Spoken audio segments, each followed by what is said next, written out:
Chapter 23. Eddie? Eddie?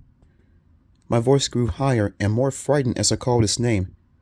Where did he go? Hey! Eddie! I shouted. The two women glanced up from the vegetable picking. Did you see where my brother went? I called to them. They shook their heads and returned to their work. Oh! I had to jump out of the road as a cart pulled by a groaning, grunting ox came barreling past. The driver, a fat, bare-chested man, his pouchy skin darkened by the sun, slapped the ropes that served as reins. He bellowed at the ox to move faster. As the wagon rolled past, its wooden wheels sank into the mud, leaving deep ridges in the road. Chickens clucked and scurried out of the way. The two women didn't even glance up. I made my way to the entrance of the Abbey. Eddie? Are you back here? I pulled open the door and peered inside. The long candlelit hall stretched before me. I could see men in hooded robes gathered at a doorway. We just came from there, I told myself as I closed the door. Eddie wouldn't go back inside. So where is he? How could he run off and leave me here? How could he just disappear like that? I called his name a few more times. Then my throat tightened up. My mouth felt dry as cotton. Eddie?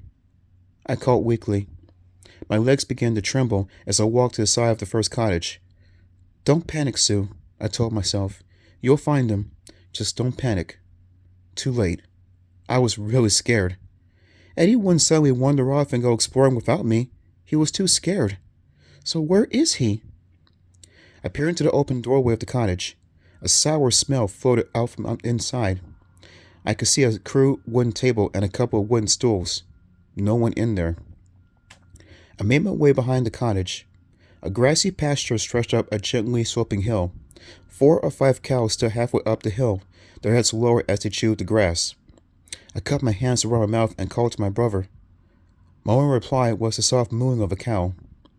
With a worried sigh, I turned around and made my way back to the road. I guess I'll have to search every cottage, I decided. Eddie couldn't have gone very far. I had only taken a few steps toward the next cottage when a shadow saw over the road. Startled, I raised my eyes and stared at the dark figure blocking my path. His black cape fluttered behind him in the wind. He wore a new black hat, and his pale, pale face poked out from his dark brim.